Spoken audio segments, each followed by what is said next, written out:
What is going on, everybody? Quancredible here to bring you the review for Black Clover Chapter 275. And I don't know what it is with Tabata recently, or if he's fully healed from his sickness, or whatever has been bugging him this year, but we got another 17 pager back to back. No color page, no blank page, just actually 17 straight up pages. And I mean from the jump content. So definitely love to see that. Now obviously I would love for this to continue, but it all just depends on how Tabata's feeling and what he does. But I know we only have one more chapter left in this year before the Shonen Jump magazine goes on break. It's like every year. I want to say it goes on break for like 2 weeks or something for like Christmas and New Year's, and comes back like that very first week of January. But yeah, so this is gonna be the last one, or not this one, but the next one will be the last one. So if we can get another 17 or more pager for the last chapter of the year, that would be great. But we can only cross our fingers on that to hope. So on to the actual beginning of this chapter. We have Notch, basically them giving them the rundown of how everything will work, which, total side note, Notch was a really good spy. He has all this information, connects with the resistance, had everything planned out. Notch, A+ spy. He's one of the few people in Black Clover that actually does their job. But basically how he brings it down is there's 4 components to the actual the ritual itself. It's the centerpiece, as we see with Yami and William in the middle. Then there's the 3 pieces of the dark triad around the circle, like kind of making some kind of triangle type deal, that are basically activating the ritual. So basically Notch's plan is to defeat all of the Dark Triad members, so that basically the tree will not activate at all, just because no one will be operating it. Of course, there's the plan to destroy it using anti-magic, but he isn't for sure that that'll work without killing Yami and Vengeance, which obviously that they're going in there to, one of the goals obviously is to make sure that this doesn't happen. But I feel like another and a lot of other people's goal is to save these two, so it makes sense that he wouldn't just want to try that one outright. So we also see the idea here is to split into the 3 groups. I know people have been talking about this forever as far as which captains are going to match up with which Dark Triad members, seeing as some just have innate ties to other ones because of who got kidnapped, such as obviously Charlotte and Jack would have some type of connection to Dante since William got captured, as well as Nozel would have some connections to Vanica, dealing with the whole ACR deal. But we do get to see the actual breakdowns. But the thing that's very interesting here is that they have one captain that's basically a diversion or decoy that's just fighting off Dark Disciples, which is interesting because it does make sense. You're storming the entire base, so there would be Dark Disciples around. One thing I do kind of wish, very small nitpick, is I kind of wish that we could know the percentage of the Dark Disciples that they're fighting. Again, it's super small because it's they kind of have a huge range when you really think about it. We have all the way to that little itty bitty, but I want to say it was 5% that Asta fought at the beginning of the other pre-time skip, all the way up to the ones we know about that Vanica had with her that were 50%. And there could even potentially be ones that could be 60 or even 70. Who knows? We just have no idea. I would kind of like different to intruders, all 60% Dark Disciples go fight them, or all 50%, or just to kind of get an idea of what each decoy captain is taking care of, being Dorothy, Fuegoleon, and Nozel. Also weird that Nozel and Fuegoleon are the decoy ones. I kind of wanted them to really get into the fight, seeing as they're the royals. It's commonly seen as the upper tiers of the captains. So I would have liked to see those two, but I guess them being part of the diversion or decoy group or squad, or just role, it could lead to them popping in later to kind of save people. So yeah, that'll be interesting to see in the future. But in the middle parts of the chapter, flashes back over to Mereoleona versus the giant ancient demon. And now this is something I was very curious about, how they were going to handle the Spade Assault. I was going to wonder what the bulk of the middle parts are, because obviously there's the storming and then there's fighting the Dark Triad, but what's it really going to entail? So I guess a lot of this will just be Mereoleona fighting the ancient demon. And as we've seen, her punch from the last chapter did not work. It was not very effective. This is one of the things I was saying in my last video, is I didn't really think that the ancient demon was going to be down. I didn't really ever think it was one-shotted. If you've seen my last review, I said that it could potentially even give Mereoleona more trouble than a lot of us would initially think.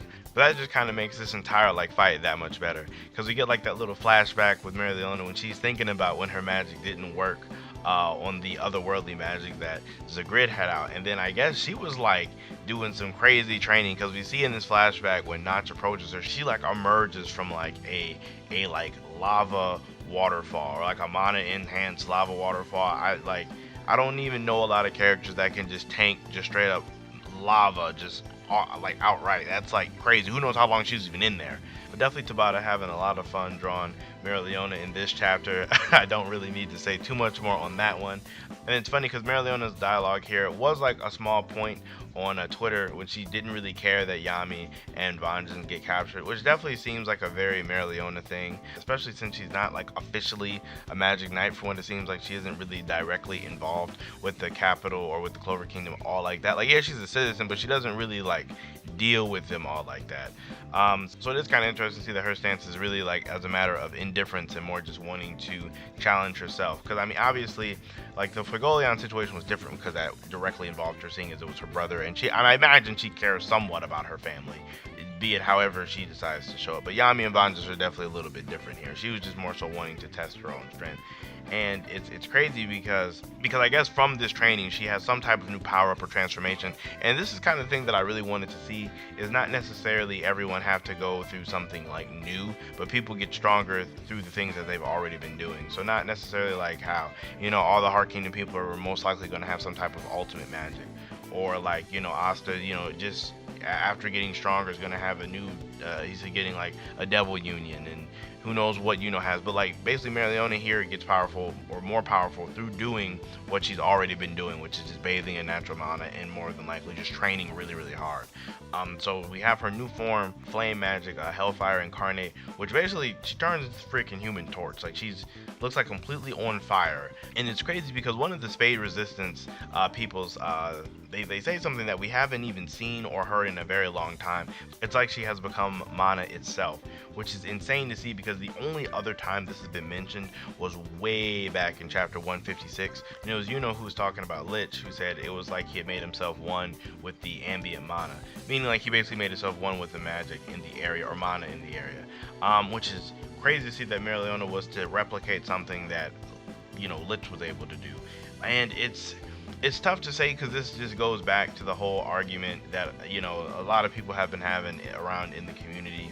Like, is Mereoleona on that same level as the like first Wizard King in Lumiere? And like, again, I understand what a lot of people say when there's no way to necessarily prove that this demon that she is fighting against is as strong as the one that the first Wizard King fought against. But there also isn't really any way to prove that it isn't stronger than it. It's just kind of weird. It's just kind of weird on that front. I mean, I'm still in that group of people that just feels like the one that Lumiere fought against was stronger, seeing as it was Lich and it had wings. I mean, granted, they both had 4 arms and they both appear to be mad strong, but it just seems like the Lich one would be stronger, just given that he was the elf leader and that, you know, he used the magic stones to transform. It would just seem like he would be stronger. But the fact still remains that Lumiere was not going to be able to beat that demon without the help of the magic tool and without Lich getting like control back so he could land a finishing blow on it. Lumiere was not going to win that fight without all that extra help. Whereas Mereoleona could potentially, like, she hasn't won yet, obviously. Like, I mean, she did do a huge attack and get it down, but we don't know for a fact that it's down yet until we see it next week. So it is very possible that Mereoleona could potentially be on that level if she does beat this one unassisted, even if the Lich one is stronger, just because like she didn't need any help to take this one down. She did it all on her own, whereas Lumiere did need outside help and basically for the demon to allow it to kill him. So there's that whole thing too. That's just how I feel about it. I really am curious to know what you guys think on the whole, like, is the Lich Demon more powerful than like this current one, or do you think they're on the same level? Do you think like Mereoleona would be at least on the same tier? Do you think she's stronger than him, as strong as him, a little bit below him? I am curious to know where you guys are putting her on that with this whole feat that's going on here. But it does stand to say, at the very least, this ancient demon cannot physically overpower her, seeing as she's literally able to like stop it from hitting her, just like pushing its hand off of her. Like, she's crazy strong here. So at the very least, she's definitely much higher than she was in the pre-time skip. It's just a matter of like nitpicking or like getting to the nitty-gritty to really figure out where she is at. She does do, like, I'm assuming what would be her big, you know, attack, the full mana zone release, you know, the Cadios, Rackham, Purgatory, however you even go about saying that. And like I was saying, we're going to see if it puts it down. If not, I mean, me personally, I kind of feel like it's going to get back up. I don't really think that the Ancient Demon is done here. I think it's going to like get back up even stronger. That's just me. It could be down. If it's down, who knows how she'll be, if she'll still have energy or if she'll be burnt out like she was when she did that attack against Raya. Who knows what her actual condition will be.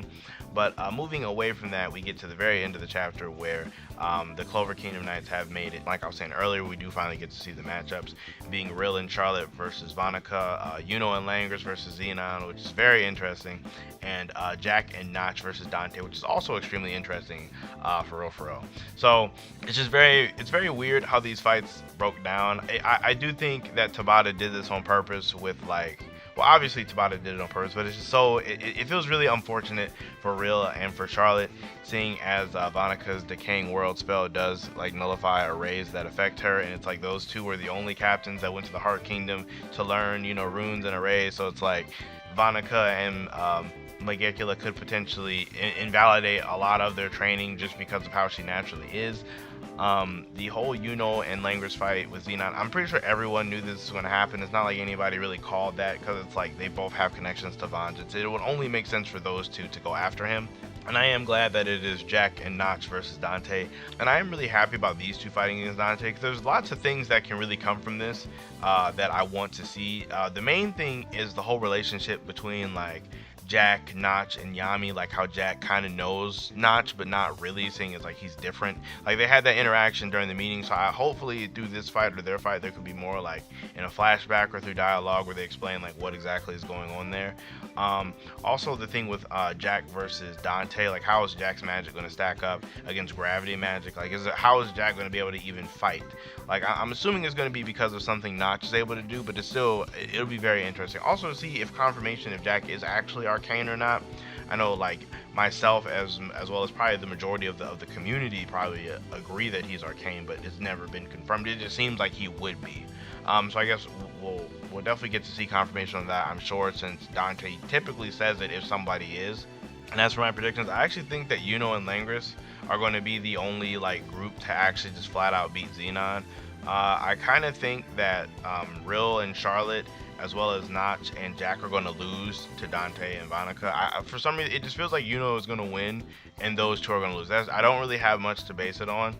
Outside of like when the Heart Kingdom group comes to help, I just kind of feel like Noelle would be the one to really like land that like final blow on Vanica somehow. I'm not for sure how, but I feel like she'll be the one to do that.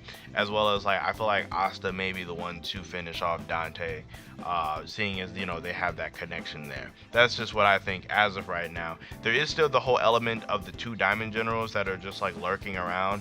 It's very interesting. Those two could potentially pop up and fight the decoy people. They could end up fighting like Dorothy, Fuegoleon, or Nozel, which would be very interesting fights.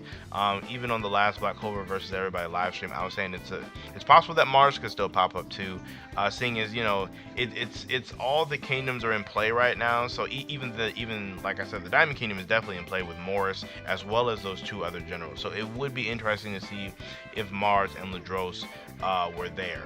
You know, it would just be very interesting to see, like possibly those two fight the Diamond Generals and just come out to help in general, just to see where they are. But that being said, this chapter was really good. I enjoyed this one a lot. It was like a 7.5 or even like 8, just for how fast it went. We didn't really waste a lot of time on any Dark Disciples. Like didn't like wait, because like I said, I didn't want to kind of know their position. I definitely didn't want no huge chapter, 2-3 chapters on my. I never wanted that. So it's good to see this is like speeding along really quick. Even the stuff with Mereoleona and the Demon are going really quick. So definitely thumbs up on that one too. Just let me know what you guys think about the chapter down below if you guys liked it, enjoyed it. I do want to know your thoughts on that thing I mentioned earlier with Mereoleona and the Wizard King, like where you kind of think she is in regards to him, and as well as I would like to know you guys' predictions for the future chapters. Other than that, make sure you leave a like on the video as well as sub to the channel. All the support is greatly appreciated. Outside of that, I don't have anything else for you guys, so I will catch you in my next video.